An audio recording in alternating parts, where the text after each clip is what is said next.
The need for full coverage restoration in pediatric dentistry, whether due to a badly decayed tooth or after pulp therapy, actually is a very common procedure that we all do in our practice on a daily basis.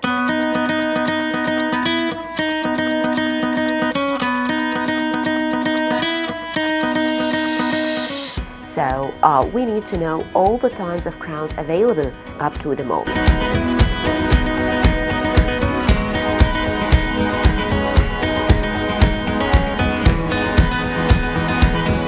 Also, we need to know how to use them and how to go for reduction for each crown, taking into consideration the growing need for orthotic in children. So we're going to have a special consideration for the zirconia crowns.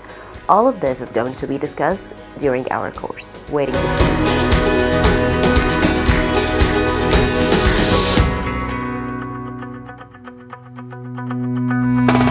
I'm Dr. Sarah Shafi, and this is SBC Online Academy.